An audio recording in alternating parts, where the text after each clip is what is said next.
गुरवे गौरचंद्राय राधिकाय तदालये कृष्णाय कृष्ण भक्ताय तद्भक्ताय नमो नमः।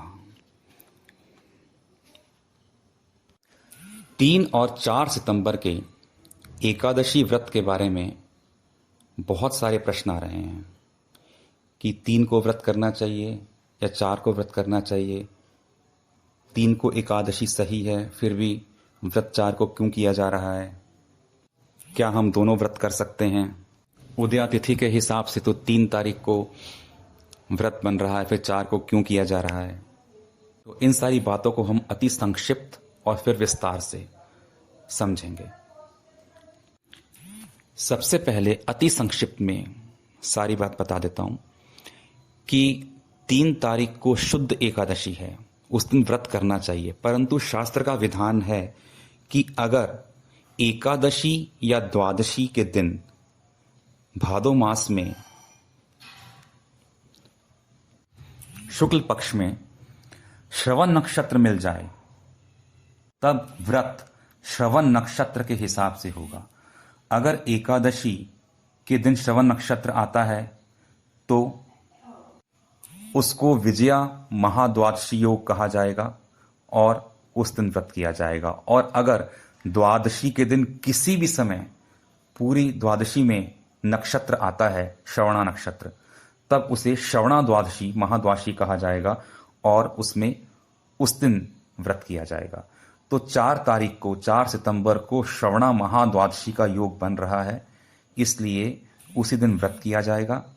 इस दिन भगवान वामन देव का आविर्भाव भी है, इसलिए इसको वामन महाद्वादशी भी कहा जाएगा। और 5 तारीख को सूर्योदय से लेकर सूर्यास्त तक इसका पारण किया जा सकता है। फिर भी जो करना चाहें जल्दी वो सूर्योदय से लेके पूर्वाह्न के समय तक इस व्रत को खोल सकते हैं। देखिए, मार्कंडेय पुराण में इसका प्रमाण दिया गया है। श्रवण अक्ष समायुक्ता द्वादशी यदि लभ्यते उपुष्य द्वादशी तत्र त्रयोदशांतु पारणम। श्रवण अक्ष समायुक्ता, अक्ष का मतलब होता है नक्षत्र। श्रवण नक्षत्र के साथ द्वादशी यदि लभ्यते, अगर हमें भाद्र मास के शुक्ल पक्ष की द्वादशी मिलती है, उपुष्य द्वादशी तत्र, उस दिन द्वादशी के दिन एकादशी का व्रत किया जाए, तत्र त्रयोदशांतु पारणम, और उसके बाद त्रयोदशी तिथि में अगले दिन उसका पारण किया जाए। इसलिए सब लोग निश्चिंत होकर 4 सितंबर को श्रवणा महाद्वादशी का व्रत करें और उसमें एकादशी का व्रत है, अर्थात तो एकादशी का ही व्रत है वास्तव में। तो ऐसा कहा गया जो महाद्वादशियों का व्रत करता है उसमें हमेशा ही एकादशी का व्रत सम्मिलित रहता है। तो इस शास्त्र का ही विधान है, जब विशेष नक्षत्र का योग बनता है उस समय हम इस एकादशी का व्रत द्वादशी की तिथि में करते हैं। अब जो लोग विस्तार से जानना चाहते हैं उनको आगे विस्तार से सारी बात समझाते हैं। सबसे पहले हम यह समझते हैं कि क्या 3 सितंबर को एकादशी व्रत है और क्या वह सही व्रत करना है जो किया जा सकता है। तो 3 सितंबर को हम देखें तो रात 12 बजे के बाद ही लगभग 1 बजने से 2 मिनट पहले ही एकादशी व्रत आरंभ हो गया है, जो कि अर्थात दशमी समाप्त हो गई है। तो ब्रह्म मुहूर्त के समय यानी सूर्योदय से 96 मिनट पहले जो समय है, 1 घंटा 36 मिनट पहले का समय है, उस समय में दशमी नहीं है क्योंकि एकादशी चल रही है। तो इसलिए यह शुद्ध एकादशी का व्रत है और उस दिन 3 सितंबर को व्रत किया जा सकता है। अब 4 सितंबर को जो एकादशी तिथि शुरू हुई थी 3 तारीख को, वो 4 सितंबर को प्रातः ब्रह्म मुहूर्त से भी पहले 1:47 पर समाप्त हो गई और तब 1:47 पर द्वादशी तिथि आरंभ हुई। तो 4 सितंबर को मुख्य रूप से द्वादशी चल रही है, परंतु 4 सितंबर को रात्रि में 10:52 पर, रात्रि में 10:52 पर श्रवणा नक्षत्र आरंभ हो गया। बड़ा ही पवित्र नक्षत्र है, बड़ी ही भारी महिमा है इस नक्षत्र की। इसके जरा से छू जाने पर ही तो भी जब तक पूजा पाठ प्रभाव किया जाता है, उसका प्रभाव कई गुना हो जाता है। तो जो शास्त्र को गूढ़ रूप से जानते हैं वो समझते हैं कि पुराणों में ये बता रखा है कि जिस दिन श्रवण नक्षत्र हो व्रत उस दिन होगा। तो द्वादशी में श्रवण नक्षत्र है 4 सितंबर को, इसीलिए इसके बारे में नारदीय पुराण में कहा गया एकादशीम त्यक्त्वा द्वादश्याम समुपोषणा पूर्वास रजम पुण्यम सर्व प्राप्नुत संशयम। अर्थात 3 सितंबर की एकादशी का व्रत 4 सितंबर को करने पर मनुष्य को 11 एकादशियों के फल की प्राप्ति होगी, अर्थात वो 11 एकादशियों के बराबर हो जाएगा। अब इसमें कुछ लोग विचार करते हैं कि नक्षत्र तो ये पहले आरंभ हुआ नहीं, अगर ये सुबह होता तो अच्छा था, ये तो रात के समय नक्षत्र आरंभ हो रहा है। परंतु इसके अंदर हरि भक्ति विलास के 15वें विलास में शील सनातन गोस्वामी पाद 192 श्लोक का टीका करते हुए स्पष्ट रूप से कह रहे हैं वैष्णवम ऋक्षम श्रवणम क्वचित इति रात्र्यादो कस्मित चित समर्पित अत्यर्थ। वैष्णविक्षम श्रवणम क्वचित इति रात्र्यादो कस्मिश्चित समय पित्यर्थः। अर्थात चाहे श्रवण नक्षत्र थोड़े से समय के लिए, बिल्कुल क्षण मात्र के लिए ही, रात्रि के समय भी अगर द्वादशी तिथि में स्पर्श करता है तो श्रवणा द्वादशी का महायोग बनता है, श्रवणा महाद्वादशी का योग बनता है और उसी दिन व्रत करना चाहिए। 4 सितंबर को श्रवणा महाद्वादशी का योग बन रहा है और विजया महाद्वादशी का योग बनने की कंडीशन अलग है, जैसा कि भविष्योत्तर पुराण में बताया गया है। वहां कहा गया एकादशी यदा स्यात् श्रवणेन समन्विता विजया सा तिथि प्रोक्ता भक्ता नाम विजय प्रदा। भक्तों को विजय प्रदान करने वाली तिथि को विजया तिथि कहा जाता है। जिस दिन एकादशी यदा च स्यात् श्रवणेन समन्विता, एकादशी के दिन श्रवण नक्षत्र साथ में मिला हुआ हो। तो इस बार एकादशी में ये योग नहीं है परंतु द्वादशी में योग है, इसलिए श्रवणा महाद्वादशी है और जिस दिन एकादशी का योग आता है उसे विजया एकादशी बोला जाता है, ये विजया महाद्वादशी बोला जाता है।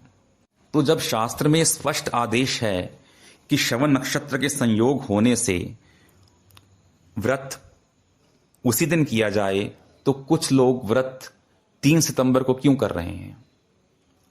वास्तव में महाद्वादशियों के बारे में पुराणों में अनेक स्थान पर बताया गया, परंतु फिर भी कुछ लोग की दृष्टि उस पर ज्यादा नहीं जाती है। तो इसी कारण से वो महाद्वादशी के योग पे ध्यान नहीं जाने से वो 3 तारीख का व्रत कर रहे हैं। जो सूर्य सिद्धांत को मानते हैं उनके लिए भी जो व्रत है वो 4 तारीख को ही है, क्योंकि श्रवण नक्षत्र 4 तारीख को द्वादशी तिथि में है। और जो नया मॉडर्न सिद्धांत दृक् सिद्धांत मानते हैं उनके लिए भी 4 तारीख को ही श्रवण संयुक्त होने से श्रवणा महाद्वादशी का योग है। परंतु जो श्रवणा महाद्वादशी का योग नहीं मान रहे या नहीं जान रहे वही 3 तारीख को व्रत करेंगे।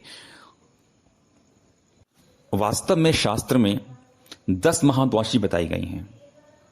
उन्मीलनी व्यंजनी च त्रिस्पर्शा पक्षवर्धनी जया च विजया चैव जयंती पापनाशिनी।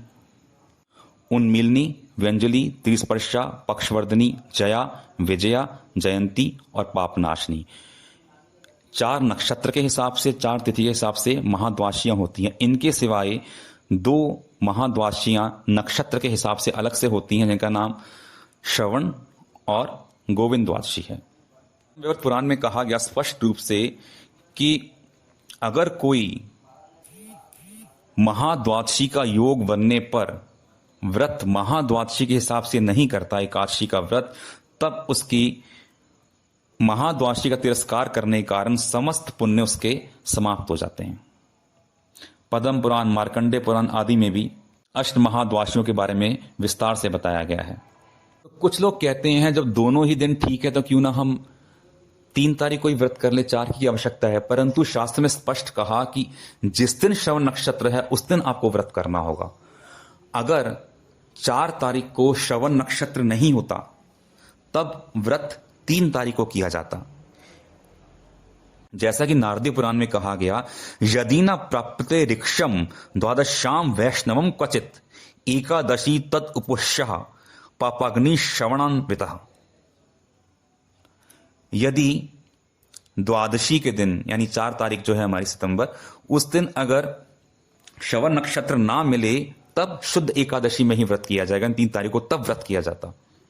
परंतु इस समय क्योंकि 4 तारीख को श्रवण नक्षत्र है, इसलिए उसी दिन व्रत करना शास्त्र सम्मत है और शास्त्र के विधान से उसी दिन व्रत करना चाहिए। कुछ लोग एकादशी और द्वादशी तिथि में भेद देखते हैं, परंतु शास्त्र में स्पष्ट कहा एकादशी और द्वादशी दोनों ही भगवान हरि की तिथियां हैं।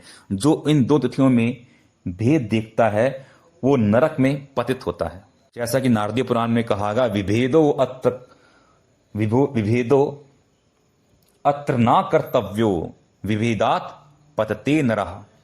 उसका नरक में पतन होता है जो इन तिथियों में भेद देखता है। तो एकादशी का व्रत अगर हमने द्वादशी को कर लिया तो उचित नहीं है। जो ऐसा विचार करते हैं ये उनका गलत विचार है। तो जो भी नियम रहेंगे व्रत के वो केवल 4 सितंबर के लिए रहेंगे। 3 सितंबर कोई व्रत नहीं है, कुछ नहीं है, क्योंकि व्रत एक ही दिन होता है। शास्त्र में युग्मव्रत लगभग निषेध है, सिर्फ एक स्थान पर उसके बारे में कहा गया है। जो लोग ऐसा विचार करते हैं कि हम दोनों ही दिन व्रत कर लेंगे 3 और 4, तब उनको, क्योंकि शुद्ध एकादशी 3 तारीख हम 3 का व्रत भी करेंगे, 4 करेंगे, तब उनको 3 और 4 तारीख को दोनों दिन निर्जल व्रत करना पड़ेगा और उसके बाद 5 तारीख को उस व्रत का सूर्योदय के बाद पारण कर सकते हैं। और अगर कोई ना करे तो केवल उसको 4 तारीख को ही व्रत करना है। तो 4 सितंबर को श्रवण महाद्वादशी तो कहा ही जाता है। इसको वामन महाद्वादशी का नाम भी दिया जाता है क्योंकि भगवान वामन देव का आविर्भाव इसी समय हुआ था। वामन महाद्वादशी के प्रसंग में कहा गया कि इस दिन भगवान हरि की पूजा और नदी, संगम या तीर्थ पर स्नान करने का विशेष महात्म्य है और जो इस दिन व्रत करता है उसको द्वादशियों का फल प्राप्त होता है। स्कंद पुराण में कहा गया कि वो श्रवण द्वादशी के दिन भक्ति पूर्वक भगवान हरि की पूजा करता है, उसको एक दिन की पूजा से ही 10 वर्ष की पूजा करने का फल प्राप्त हो जाता है। इस दिन जो भी दान, होम या अन्य किसी प्रकार का अनुष्ठान किया जाए उसका फल लाख गुना हो जाता है। तो 4 सितंबर को पूरा दिन द्वादशी है। सुबह 1:47 से द्वादशी आरंभ हो रही है, जो कि पूरा दिन और रात चल रही है। तो इसलिए उस दिन द्वादशी को तुलसी चयन निषेध है। सब लोग ध्यान रखें कि द्वादशी को तुलसी ना तोड़े 4 सितंबर को, और 3 तारीख को ही तुलसी चयन करके रख लें भगवान की सेवा के लिए। अब व्रत के पारण के बारे में समझ लेते हैं। 4 सितंबर के व्रत का पारण 5 सितंबर को होगा। तो शास्त्र का विधान है 5 सितंबर को पारण सूर्योदय के बाद होगा, क्योंकि शास्त्र में कहा गया न रात्रो पारणम कुर्यात्, पारण रात्रि में नहीं होता, दिवसे पारणम कुर्यात्, केवल दिन में किया जाता है।